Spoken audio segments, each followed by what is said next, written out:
behalf of my brothers and sisters, I would like to begin this evening by thanking each and every one of you, not just for being here to celebrate the life of my mother, but for everything you have done and continue to do for my family. We really appreciate your kind words, support, and your prayers were felt by all who love our departed mother. Thank you, and I welcome you all here tonight. Sosima Pasha Anilao passed away peacefully on Sunday, June 22 at 1:02 a.m. with two of her sons by her side. Born December 27, 1916, in Flores, Quezon, she was the daughter of Jose and Nicolasa Pasha.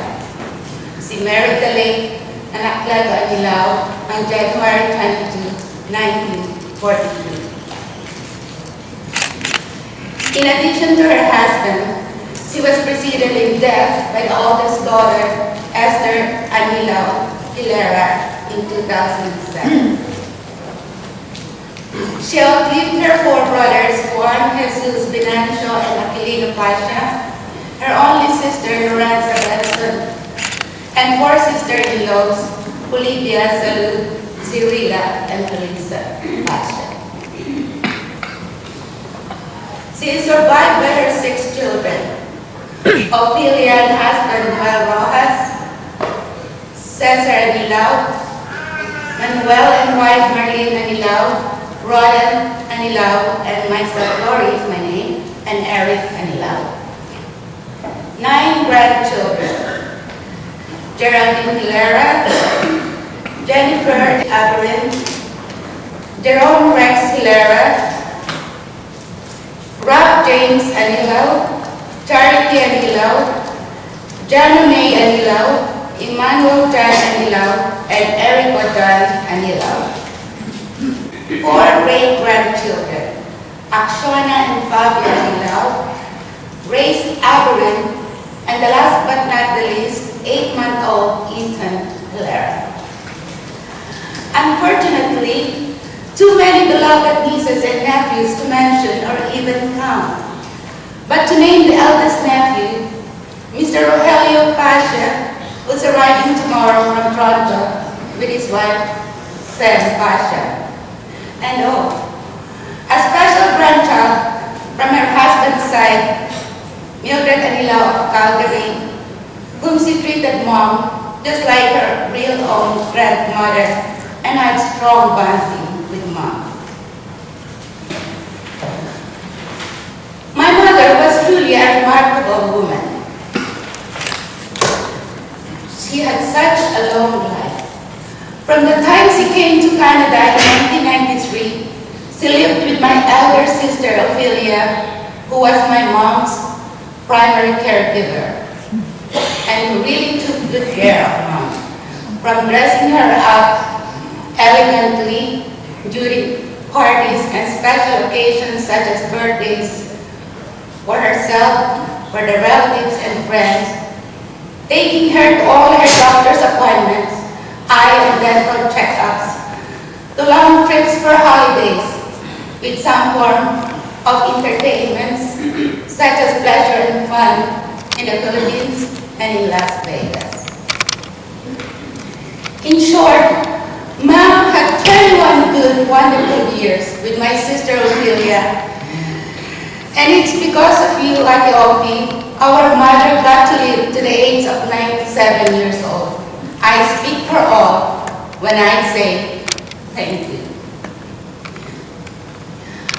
A consummate mother and homemaker her entire life, Mom was an excellent cook and enjoyed preparing meals for the family, relatives, and friends. She loved gardening and had a strong passion for flower arrangements. She also loved to grow flowers. I think it was such a special blessing that tonight she is surrounded with all her favorite flowers, sent by all who loved and remember her as the most loving and caring person she was.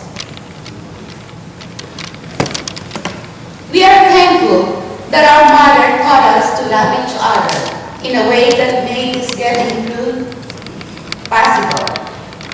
Now I think most of all, we are thankful for our mother's sense of humor. Our mother's wit was bone dry, and her comic timing was amazing. And if either of us have a gift for making people laugh, we inherited the execution and craft of it from her. Her signature gift of joy, shown through her constant laughter and simple jokes, will never be forgotten.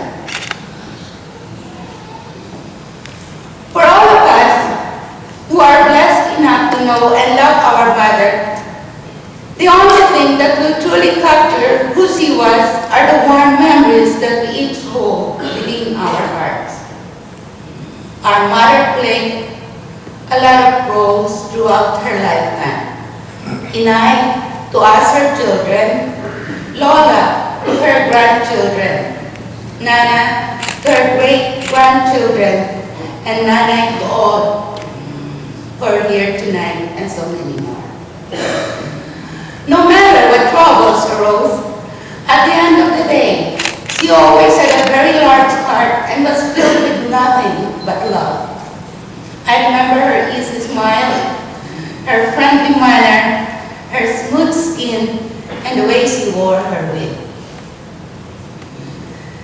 She seemed so ageless for so many years. I couldn't really imagine her being elderly. But she eventually declined. And my sister Offie, with the full assistance of my eldest brother Caesar, Sister Roden, and nephew Jay, took turns in giving Mom the best care possible during her home palliative care.